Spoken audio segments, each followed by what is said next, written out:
Look, the show is even about to get more interesting. Before we went on the break, Kweku mentioned that we are going to be talking about street lighting in the capital especially. You may be experiencing darkness wherever you are, but I mean, you open the phone line so that you can call in and share your experience with us. But we here in Accra have realized that most parts of the city is always dark. I have had an experience, and my rage and anger towards it was, I mean, was on a different level. And Kweku, this is a very serious issue because you close from work, you are driving home, or even if you don't have a car, the ordinary Ghanaian is walking to get to their homes, and then the area or the distance from the office or the workplace to the house is pitch black. You could barely even see anything, and the fear of being attacked on the road, the fear of somebody coming out of the bush to attack you, harm you, take your belongings and all of that is really alarming. You know, sometime last year or so, there was an issue on the UPSA Legon stretch where a student was attacked and then killed on the streets just because there was no lighting system. And so many months down the line, I bet you there is still no light on that street. Yet when the issue happened, we all talked about it on social media. The media picked it, we talked about it, rants and all of that. I mean, to what extent? We talk about it, make the noise, and then if the job is not done, to what extent are we doing ourselves any good? Or the question is, who do we think we are harming in all of this? I don't know how you feel about it, but I'm so not happy about it. Well, the thing is, street lights form an essential part of security. So I don't think it's enough for the Ministry of Interior, whose major mandate is to ensure security in the city, right? I don't think it's enough for them to go hard on policing and leave out, you know, the issue of street lights, right? Because street lights form almost like it's almost like a passive form of security, because when you put up street lights and the city is very well lit, anybody who wants to do evil, right, will think twice. Yes. No, it doesn't stop them, but they will think twice.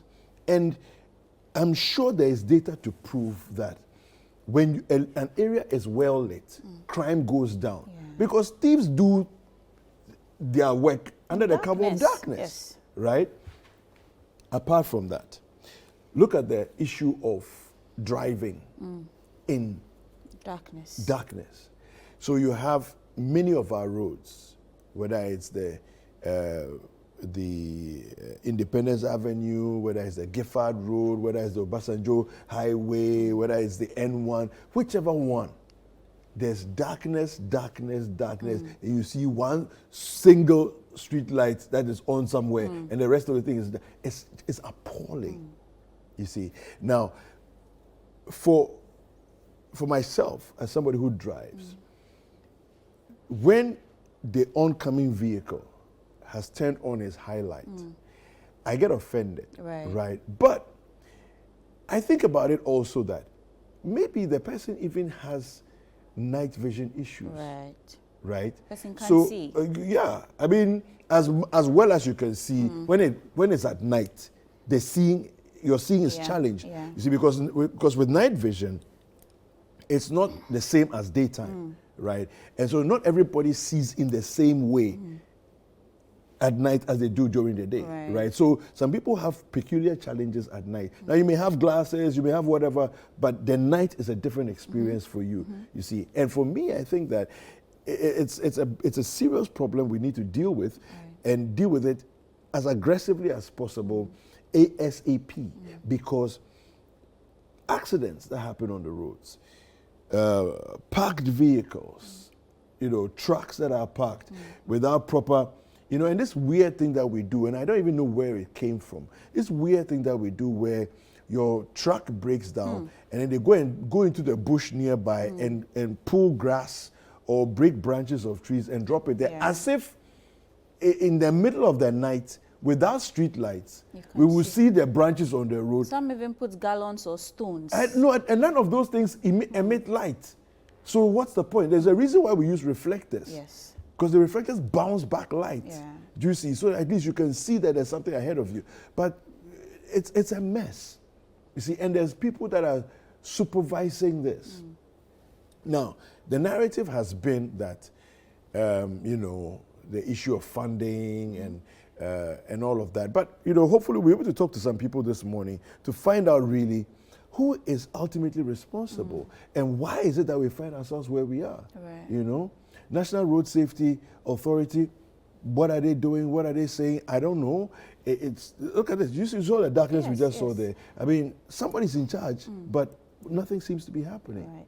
And Kweku, when I watched the report, I picked one thing from the report where one of the duty bearers was saying that we should wear reflective clothes in the evening so that when the cars, oncoming vehicles see you, they know that, I mean, that's a human being. But you can't expect me to be wearing reflective clothes every day because somebody has refused to do their work.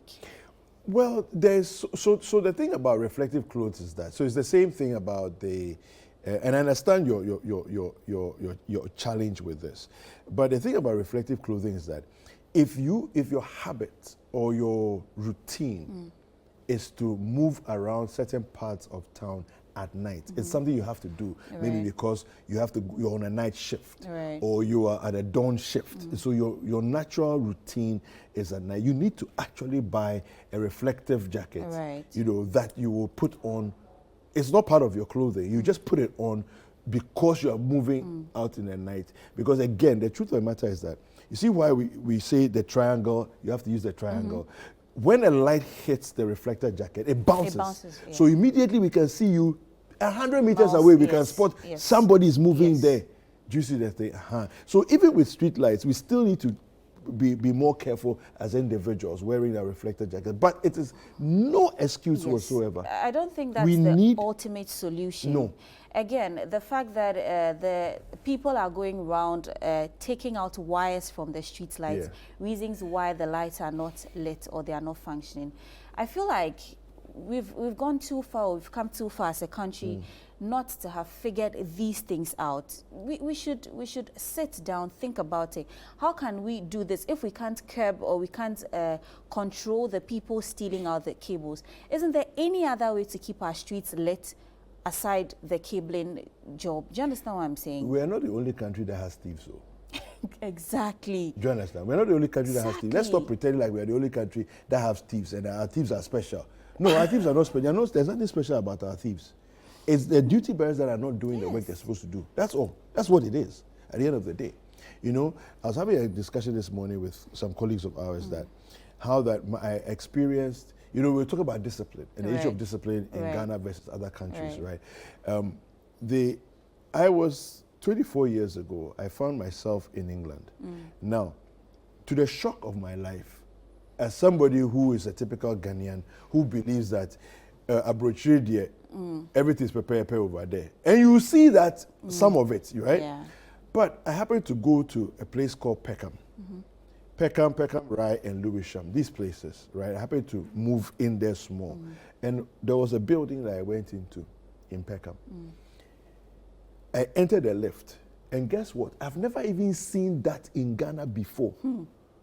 Somebody has urinated on the floor in the lift. Ooh. In the UK. Wow. Do you understand? It's not somebody told me. I saw it myself. Do you understand? And I said, even us in Ghana, we. Yes. Do you understand? Yes. So I'm just saying that when we talk about discipline, all countries have issues. It's just that the duty bearers decide to do something about it. You know, when Frema came back from leave, we had a conversation in the office, and then she talked about her experience in Singapore. She was like, look, the laws work so much that there's so much discipline that if you're a foreigner who is not used to the system and all of that, so you feel tired. It's tiring. It's overwhelming. Yes, she because mentioned you're not that you used can't to the even discipline chew gum in the country. Yes. So she had gum in her bag, but because you cannot chew gum in the country, she had to go and hide the gum somewhere that it won't even be spotted with her. She was like, look, when I sit in taxis, drivers are cautioning me. Yes. The ordinary... They know you're a tourist. They yes. know you are new in the country. Yes. They can tell, yes. right? You're new in the country. So they're just giving you good advice because they know that their country is a lot more stringent than other countries. Do you get it? So it's like other countries can do some things, but you cannot do certain things. When I was growing up in Malawi, men were not allowed to have long hair. And there were a lot of Indians and white people, Europeans, who were in Malawi. Right. You get to the airport, you have to cut your hair if your hair is long. Yeah, if you don't cut your hair, you stay at the airport, the next flight you can leave. It's as simple as that. You see, this is how we make countries work. Yeah. Do you understand? They've relaxed those laws since then. But that was how it was. Look, I saw people whose hairs were cut. At the airport, they will baba it for you. Wow. Yeah, whether you like it or not. Anyway, you know what? Adjo Tinkrama Domina filed a report on the challenge that we have with streetlights and the darkness on our streets. Let's take a look at this report. When we come back, we'll delve into further conversations.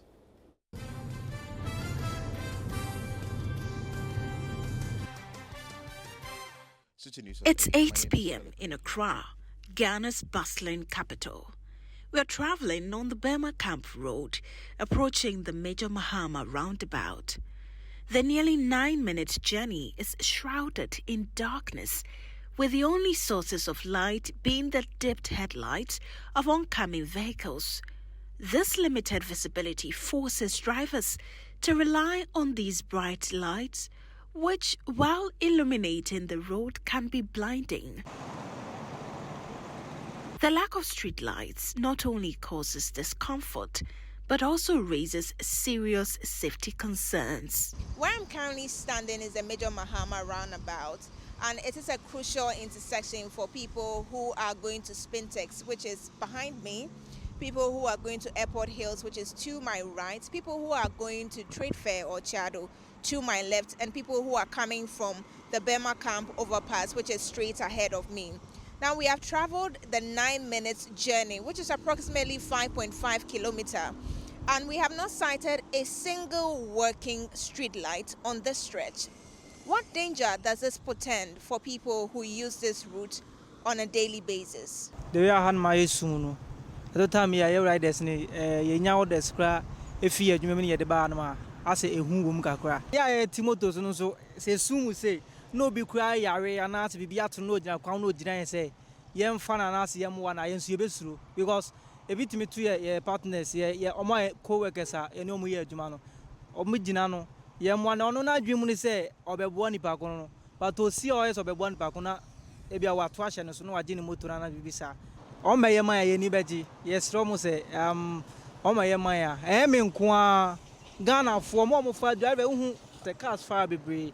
It's very dangerous to for our driving. You know, for instance, when you drive around maybe 12 a.m., 1 a.m. thereabouts, and your car just broke down, what are you going to do? So it's very dangerous, and I'm appealing to the government to at least do something about it. Here is a residential area. There is a Burma camp here, the soldier camp here. So I think they should try and fix the street lights. It will be very helpful for both the drivers and those who work around here and go home late. The Burma Camp Road is not an isolated case. Other parts of the capital, like Laboni, are also suffering from non-functioning streetlights. Residents, particularly women, are compelled to leave work earlier to avoid potential dangers due to the inadequate lighting. In the night when it's like 12 going, the place is quiet and it's risky. So people have to go early to the house and come back, go early to the house when they close from work. And I fear because sometimes I feel motor riders will snatch your bag from you. Say man na mo ha, bo motor for no ba ku tiechire. Boy say e bi omo phone no mo hwim omo phone no mo de dwane nti before I be rush no omo ko nti no very dangerous this time no e ko election year no nipa bone aba krum so obi kra obi o tie mu kra obi ama efie bi emen ha Oh, nti se loro kwa street no light no ho a utimi se obi ba hu se obi na ebe nti wo so ube bo ho ban. It's a few minutes past 9 p.m. and I'm currently standing at the La Paz section of the N1 highway. This particular highway is known to be accident prone. Now, beyond this obvious factor, the street lights are not working. We have moved from Jowlu up until here, close to the Las Palmas restaurant, and none of the street lights here are working. If not for the fact that this is a commercial hub, and so you see shops still operating, people selling on the streets still here as at this time. Come here around 11 p.m. through to 1 a.m. and you see drivers having to struggle, each blaring their headlights just to see on the routes. Road engineer Abdullah Mahama explains the critical role streetlights play in road safety and design. He emphasizes that their absence, combined with faded road markings, significantly increases the risk of accidents. When the line markings are functioning, when the driver throws the light, it reflects back. So that's a communicator between the road and the driver. And able to, if you are actually approaching curve areas, once you throw the light and you get a feedback, you'll know that I'm approaching a curve. So you're able to know whether you are decelerating or you are accelerating. And for that one, the furniture, that's the street light, the line markings, and other furnitures on the road actually communicate with the road, especially in the night.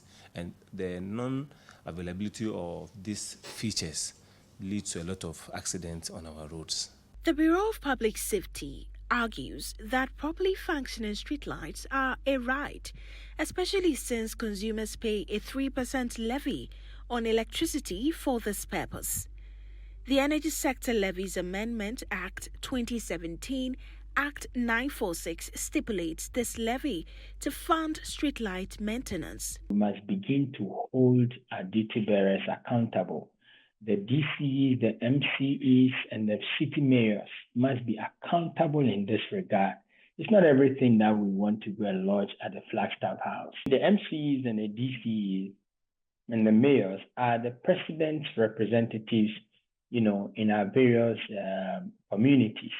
So they are the ones we should be questioning now, that for the 3% that we contribute monthly to street lights, what are you doing to it? What are you doing with it? The Electricity Company of Ghana, which collects these levies, states that it only receives funds for power consumed by streetlights and cannot account for or manage the 3% levy nor oversee maintenance. If there is any problem with a street light, you need to investigate what the problem is. It is not the mandate of ECG to check the installation or fixing of street light. When, let's say, there's going to be a road construction, we come in as power distributors, and then we do our part advising or giving an expert advice on what has to be done in terms of the quality or the right materials in installation of the street light. And then when the 3% is paid, our bit, that is the energy consumed by these street lights, is what is given to us. So we are not in charge of the physical installation, no. What is the National Road Safety Authority's stance on this issue? Pearl Adusu Satakla, Public Relations Officer of the authority, reveals that the government is developing a new framework to address the streetlight issue. Framework of streetlights, the Energy Commission has outlived its usefulness, have a modern way of fixing streetlights that will not give thieves the advantage of stealing wires and other things that will make the streetlight malfunctioning. So there is a whole contract of framework of bringing in a new technological way of fixing streetlights. In the meantime, the Road Safety Authority advises the public, especially those navigating roads with malfunctioning streetlights, to wear reflective clothing at night to ensure their safety. Whenever it is dark or it is in the evenings, and you are on the road, you need to wear reflectors, dresses that reflect light. You should, in the dark or in the evening, you should not wear darker shades of dresses. If you wear a darker shade, find a reflector and put on so that when an oncoming vehicle throws its light, it will reflect. The clarion call from Ghanaians, pedestrians, drivers, and in fact all residents in the capital who are having to bear the brunt of the absence of these lights is just one: for the authorities who bear the power to fix the street lights. All right, so there you have it, a report by our colleague, Ajua Tinkrama Domina. Yeah. Kweku, Yes. so in this report, Ajua captured the Mahama Road and she went to La Paz, but trust me, there are more street light problems in the country than these two areas. Yesterday, when I was leaving the office to the house, I had to go and do a detour somewhere in town. So I left the office quite early, but I got home a bit late. And on my way home, I used the Medina stretch. Look, from maybe Accra Mall, yeah, Shashi, all through to University of Ghana, Legon, getting to the Presec traffic light, the whole place was dark. I have videos on my phone. The whole place, total darkness. Not that there was light out in the area. You could see the buildings have lights, the homes shops have lights, everywhere. all of But that, the whole street was dark. And I'm asking, how much is it to facilitate the lighting of Accra? Yeah. When it's Christmas, we see all that we do with the lights and all of that. Why can't we do it on a normal day? Does it have to be Christmas before we celebrate? Now, a few months back, Apioko and I had to drive from here to Spintex, the Milcom branch there. We took a turn, we did a U-turn at the Tesano police station. Believe you me that from the Tesano police station, traffic lights, all through to Palace Mall at Spintex, darkness. Kweku, look at the journey. Yeah. Total darkness. So it means the entire N1 stretch from Achimota through to Tetekwashi, through to the Spintex Road, all. Yes, Yeah. the whole place was dark. I was very angry. Api just couldn't believe how angry I was in the car. I'm like, it's not as though when you go some 50 meters or something, you see a portion of the street lit and then you get into some darkness. The whole place. How? Yeah. Yeah, but this is it's a culture that we've developed, you know, and it's a very unfortunate situation that we find ourselves in, you know, because we've normalized bizarreness. Yeah. The thing that is weird and bizarre, we've normalized it. I remember a few years ago going to Côte d'Ivoire. Even before you get to Abidjan, the highway from, I don't remember the town, but you start from Noé. Noé is at the border. So Noé, and they were building the road there. So there wasn't any street lights. But from a certain point, the street lights are on. And then there's an entire road that is longer than the N1, right? That was fully lit on all the entire stretch of road, across the road, all along the route to Abidjan was fully lit. I'm talking about maybe in excess of 30, 40 kilometers of driving, fully lit, you know. So I think that it's important for us to really be serious, you know, as a nation, and get to the bottom of this. Now, I don't understand necessarily when you say the government is developing a new policy, you know, regarding the street lighting and its management and all that, because it's not a new problem. Yes. We didn't Why are discover, we now talking looking about and what is this new policy that we are looking at? For me, the issue of dealing with, because a lot of times we blame theft. Yeah. And the fact that we built our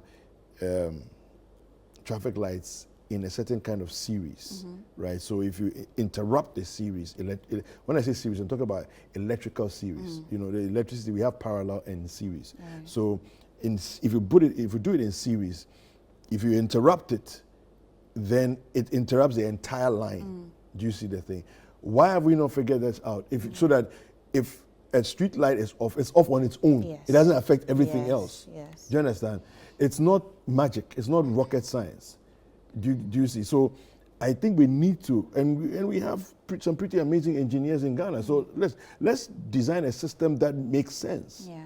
Do you see? So that we don't keep running into these problems. Right. I was just thinking, there's this new ECG meter that is going around. They are changing all the meters, and I happen to have one. I had an issue with the meter, and when I went to the ECG office to have a conversation, I really wanted to understand the meter and how it works because it was new to me. So with my from my conversation with the customer service rep, I asked her that I understand when you try to tamper with the meter, there's an alarm that goes off. Yes, it blasts till whoever comes to catch you. And this just crossed my mind. Why can't we do the same to our street light system? So that anybody who tries to tamper with it will be caught, because the ECG meter that I'm talking, I haven't tried to tamper with it, but that's what we all in the apartment were told. So nobody even wants to go close to it. But you should have done a demonstration. That's the way you ward people off. You see, you do your demonstration, you show them, if you do it like this is what's going to happen. And then suddenly the alarm goes off and you're like, whoa. Then you know what, we're never going to touch this thing because, first of all, it's embarrassing, you know. And I think that one of the reasons why, so with security, what we try to do is to make the target hard to get, right? So if the target is soft, thieves will easily go for it. If a target is hard, they'll think twice. And the harder you make the target, the more thieves will be like, you know what, it's not worth it. Let me not go there, right? So we've talked about a certain way of welding the lighting system so that people can't break in and access. We've talked about, like you mentioned, alarm systems on it. So you know there are some padlocks. Yes. When you tamper with the padlock, the alarm goes off, right? And it's very noisy and very irritating. Yes. So there are things like that. So why won't we take the basic decisions that we're going to do this, and even if you say pilot it, right, and do an entire stretch from, let's say, Bawe to Tetekwashi, right through the N1. Do you understand? And when you pilot it, let's see how it works, right? And do it for maybe a year. And let's see whether we have thefts. Yes. Do we still have thefts? Yes. What are the stealing attempts? What are they now like? You know, as opposed to the very simple one that is like, there's nobody's even around here at 3 a.m. in the morning. I can just pull out whatever I want and go away and take what I want and leave, right? So I think that we need to be more creative and let's simplify the issues, because I think a part of the problem is that we've made these grand complex things, and it's like people are interested in more procurement. Because it must serve somebody well when, you know, within a year of installing street lights, all the street lights are gone. Of course, it's good business for somebody else also, because he has to supply more street lights. Do you see? So we need to figure this thing out. I feel like beyond the wiring issue or the wiring theft, sometimes you see the lights being mounted, but there are no bulbs on it. Or sometimes the bulbs are even falling off. So it also comes down to maintenance issue and sustainability. How often, or what's the routine check for these things like? Because I mean, you can't just mount street lights on a street and then leave it thinking that, oh, the job is done, so I've left it. Who is responsible for routine checks? Who is responsible to take inventory of the fact that on this N1 stretch, 100 lights were mounted in the space of 3 months? 2 or 5 are not even working, or the bulbs are dead. Like, what are we doing? And look, this is our cities, this is Accra. So imagine other towns in Ghana that do not even have street lights at all. Yeah, I know. Well, you know what? We're going to take a quick break. When we're back here, we're going to open the phone lines and have some other further conversations as well. So don't go anywhere. We'll be right back after this break.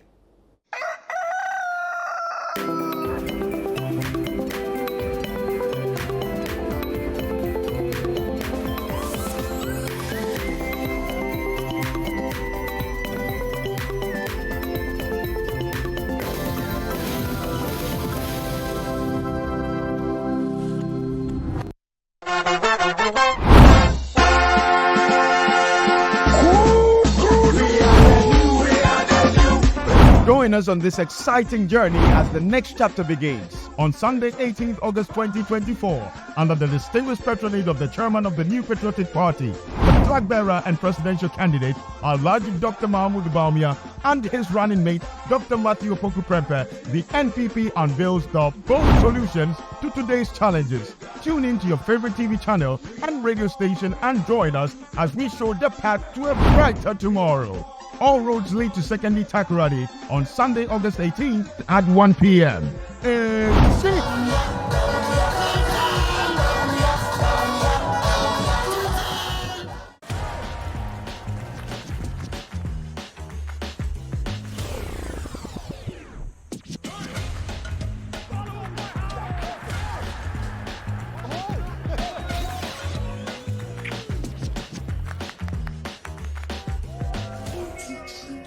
Season. Enjoy the best football moments with your guy, GoTV. Get your GoTV today to enjoy all the best football live on SuperSport. GoTV, love it. Get ready for an unparalleled learning experience at the This Is Ghana Exhibition 2024. Join us for a series of insightful seminars designed exclusively for SMEs, packed with valuable knowledge and strategies to elevate your business to new heights. Session 1. Learn how to effectively manage your finances and accounts at our SME seminar. Gain essential skills to drive financial success for your business. Session 2. Discover the power of digital sales and marketing in boosting your revenue. Unleash the potential of online platforms to expand your customer reach. Session 3. Master the art of packaging for the export market at our seminar. Position your product for global success with expert insights and best practices. Session 4. Explore lucrative opportunities in the oil and gas industry tailored for SMEs. Learn how to tap into this dynamic sector and propel your business forward. Don't miss out on these exclusive seminars during the This Is Ghana Exhibition 2024. Reserve your spot now and take your SME to the next level. Call us on 0205-973-973 for more information. Brought to you by ChannelOne TV and 97.3 CDFM with support from our proud sponsors MTN, Koa Natural, Ghana National Gas Company, Ghana Pay Mobile Money, Pico Beverages, Ghana Exim Bank, Petroleum Commission Ghana, Global Share Alliance, and Build. This is Ghana Exhibition 2024, where innovation meets opportunity.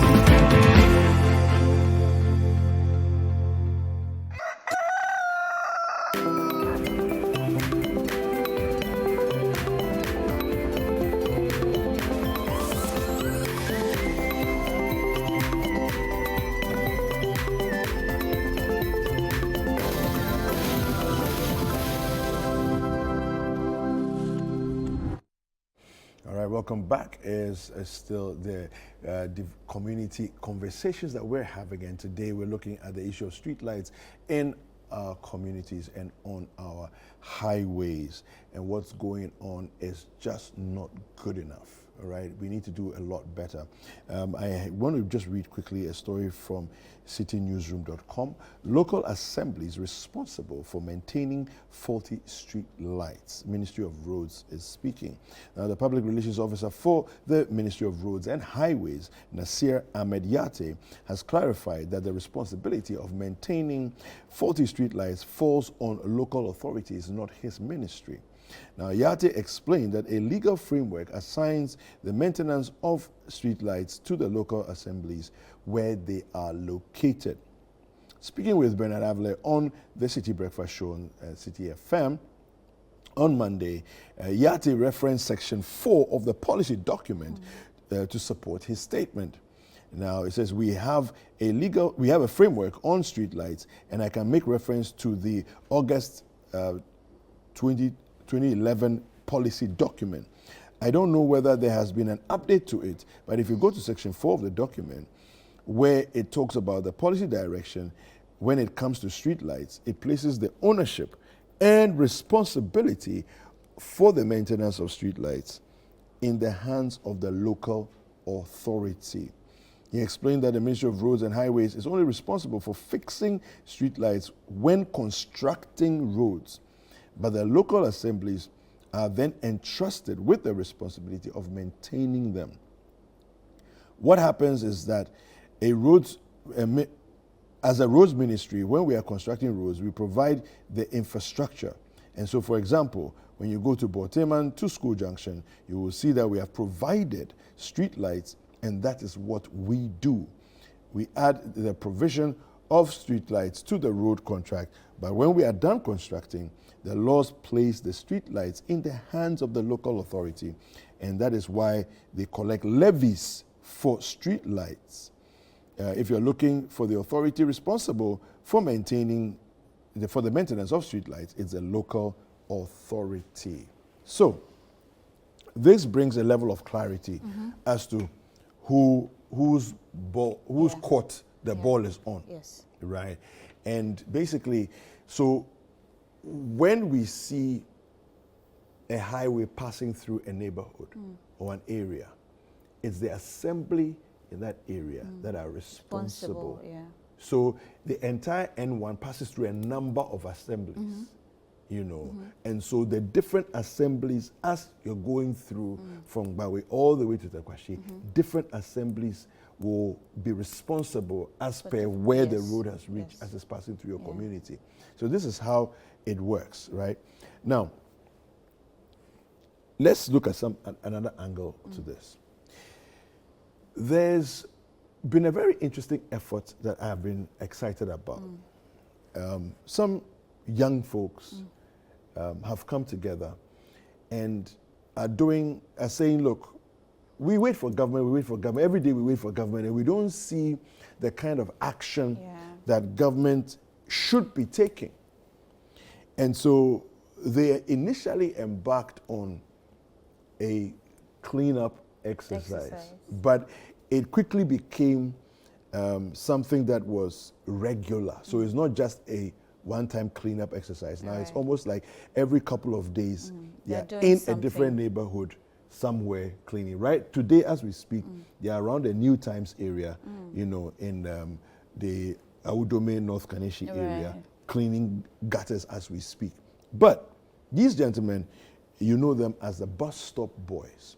They've also embarked on another campaign to provide, listen to this, 1 million street lights in Accra.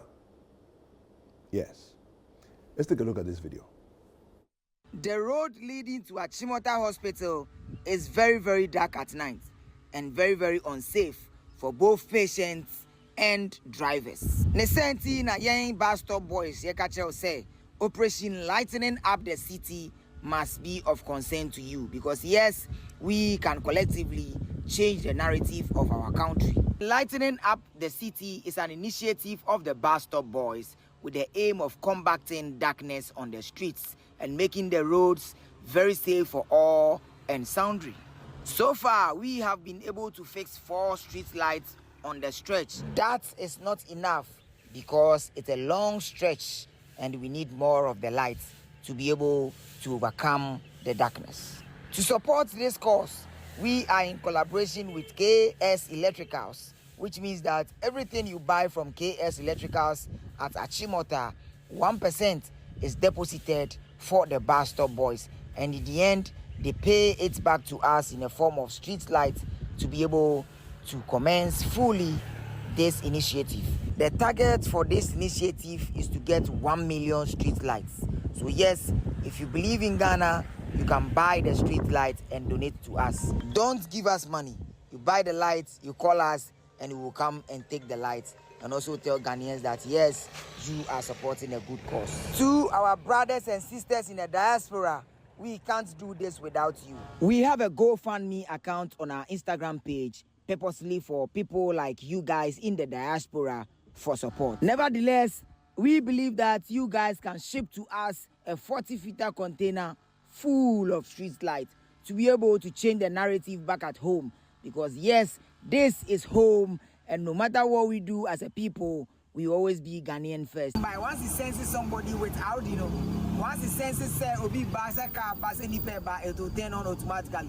Then it goes off to conserve energy, because yes, this is solar life. After yesterday's video, we saw that a lot of the concerns was about the remote. The remote is basically for setting up the light, You can set it up to 11 hours, 5 hours, or RD, which is the radar. The radar simply means that the light will be off until it senses a vehicle or a human coming. Then it turns on.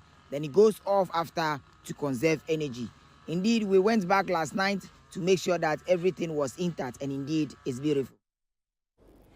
All right. Wow. Very interesting initiative. I love it. I love it too. You know, having individuals, they don't have government money. Yes. They don't have much money actually, you know, and there's no business that they are doing to generate funds for to this. Do this. Yes. So I love the arrangement that says, don't give us money.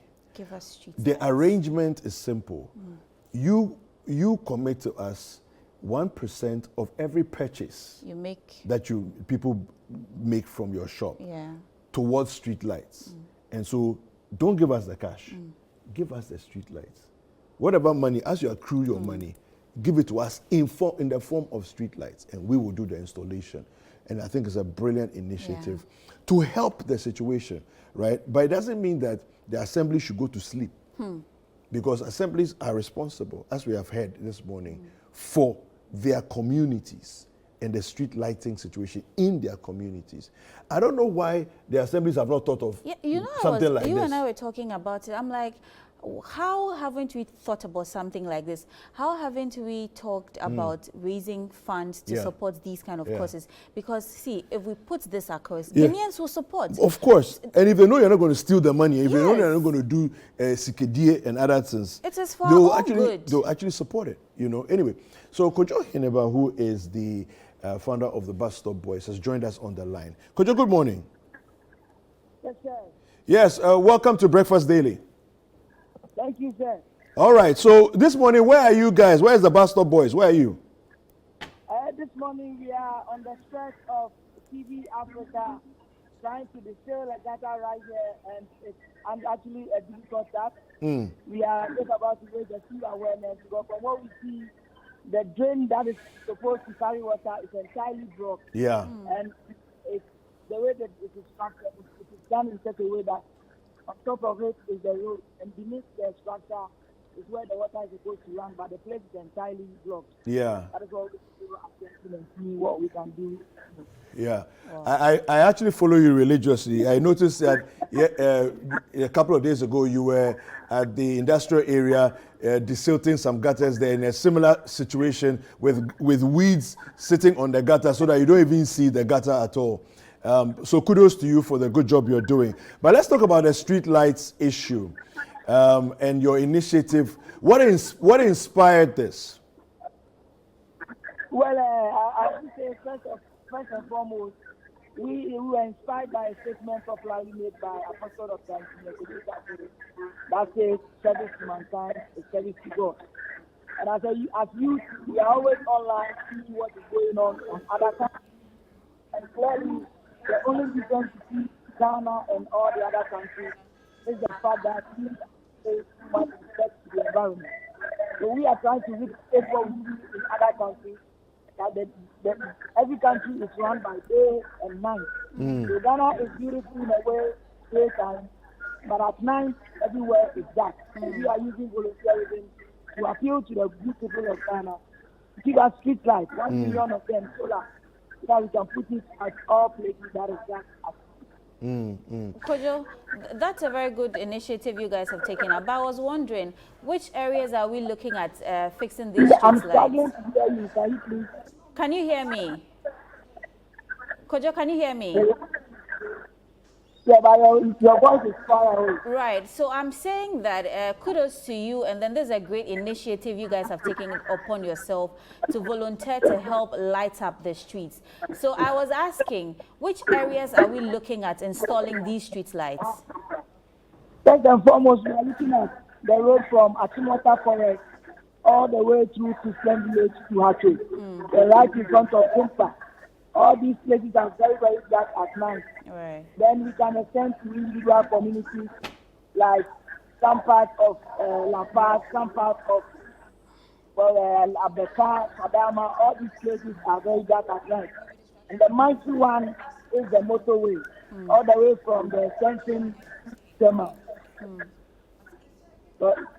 Right, beautiful. And how far have you done, or how many street lights have you installed so far? So far since we began, we got 8 street light donations, and out of the 8, 4 has been installed so far. Because the places that we intend to install, which is the Achimota Hospital Stretch, we realized that according to the experts from UCG, they told us there is no power on the pole, which means that we need a lot of the solar to be able to light up that particular stretch. So we are still appealing to the good people of Ghana not to give us money, but to give us the light so that we can go about town, fixing it at places that need to be fixed. Okay, so just to get a sense, I mean, people are watching right now and they'll probably be wondering how much these street lights are if they want to donate towards that. So how much are the street lights we're talking about? Okay, so the solar street lights, according to KS Electrical, who is a partner, one is 1,500. Okay. That is for the solar street light. Okay, all right, okay. Well, thank you very much for your efforts, and thank you very much for your help to try and improve the situation for Mother Ghana. We really appreciate you, and thank you for talking to us this morning, Kojo. Thank you. Have a good day. So that was Kojo Heneba. He's the founder of Bus Stop Boys, and the effort that they are making, I think, is an incredible one. Yes. You know, I can only salute them, honestly, because people are paid with our taxes. They are paid salaries with our taxes, and they won't do the work. For whatever reason, the work doesn't get done, and we can be on our highways for years. And there's some of the streets that we're talking about, for years I've not had any lights on the street, but the street lights are there. There's a problem. Maintenance, nobody's bothered, nobody cares. Every month they'll still collect their salary, nobody gets fired, nobody gets dealt. You know, it's terrible.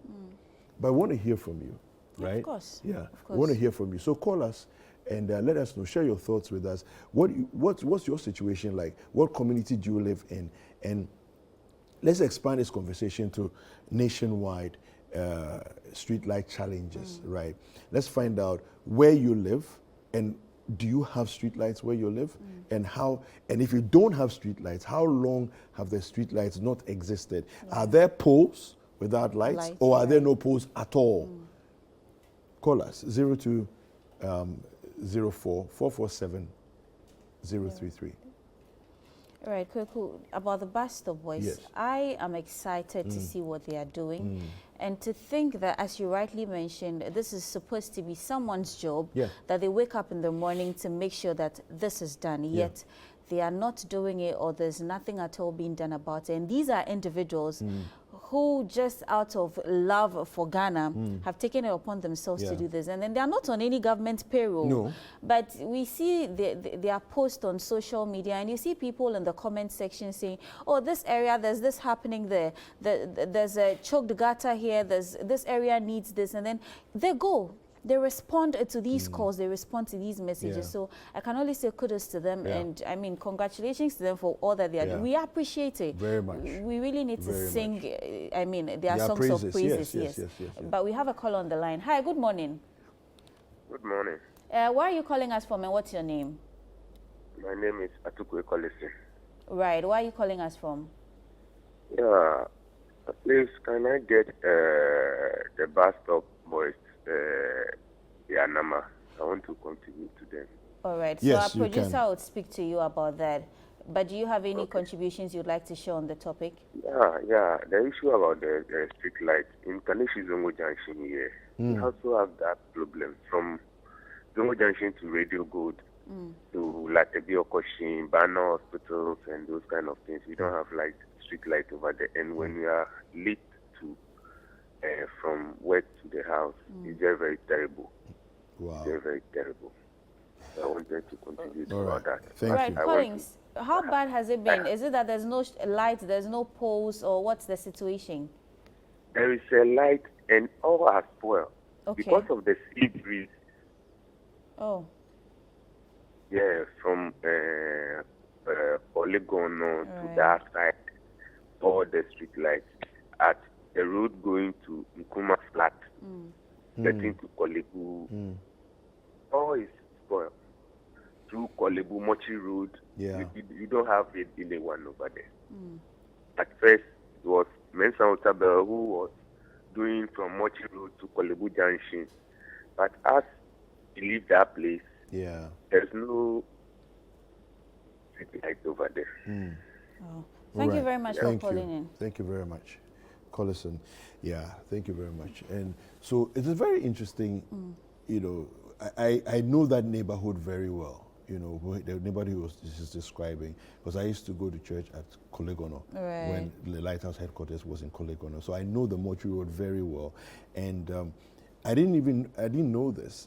What he was saying that for years it was Dr. Mensa Otabil, because ICGC was in that enclave. They were maintaining the street lights for that stretch, and since they moved. All the lights there have gone. In dark. The places, the whole street is in darkness. The entire road is in darkness. You know, which is very unfortunate. And that's also. You know, we have a caller from Saboba. Daniel, good morning. Yeah, good morning, both. Yes, welcome to Breakfast Daily. Thank you for having me, both. Yes. What do you think about the conversation we're having? Share your thoughts. Yeah, the conversation that you practice is very true.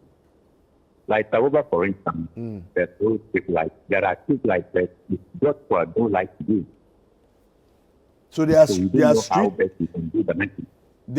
lights. The infrastructure is there, but there's no light. Yeah. Yes. Wow. That's similar to. So is it the whole Saboba that's like that, or it's a part of it that's like that? Yeah, from commercial down going to police stations to district accounts. Okay. And in town, there are street lights, but they are not working. They are no more functioning again. Okay. All right. Yeah. Wonderful. Thank you very much, Daniel, for calling us. Thank you all the way from Saboba. So that was Daniel. Yeah, so you see the thing. So the infrastructure is there. And like the man said, Mr. Yate, said when I read the story, you know, that when they are building the road, it's part of the road contract. So they put the street lights in the contract and then they will build it and put it there.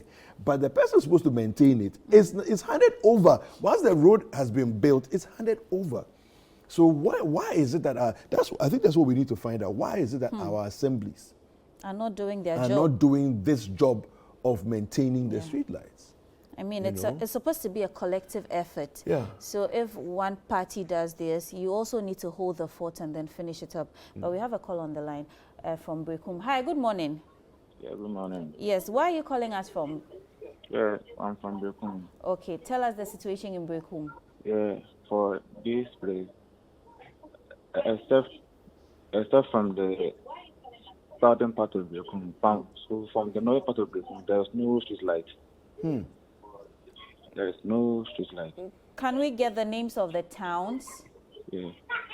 From the Holy Family Hospital through to the Alawa Road, to Continental, to the Queen's Palace. From all that village, there is no light. There's no light. There's Okay. no street light. Okay. Even from the Suna Highway to Brekum, when it's very dark on the road. Wow. You need street light at that place. All right. Thank you very much for calling us all the way from Brekum. So, Kweku, I have a couple of messages here. Yes, Someone says, the Jaulu Street, dear, Badu, I mean the N1. Yeah. And to think this is a major route we all ply, and it's a very busy area. And the worst part of it all is that it's part of the Trans-African Highway. You see, this is my it's like you're going animase as Ghanaians to ourselves, but we are also embarrassing ourselves to the international world as well, because this is an international highway. And it's our duty as Ghanaians to make sure that if no street is even well lit all the time, the one that the international travelers will travel on into the country and out of the country must be well lit. Seriously. Yeah. I said we are just jokers. I don't get it. I really don't get it. Right. I wonder what story somebody is going to tell us. Yes. You know, that, this is the reason or that's the reason. It's like we can't do anything about it. Really? But you're collecting street light levy. When you pay your ECG bill, there's a street light levy on it. Why are we paying for the lights? Why are we paying a street light levy for? And all the taxes that someone we pay. is soliciting for funds to install 1 million street lights in Accra when we are paying for it. This is where we've come to. Anyway. Well, there's a message here. It says Lejukuku Municipal Assembly area are yet to have street lights fixed. Okay, so there's the ones that the street lights have been fixed, but they're not working. And then there are those who also need street lights to be fixed.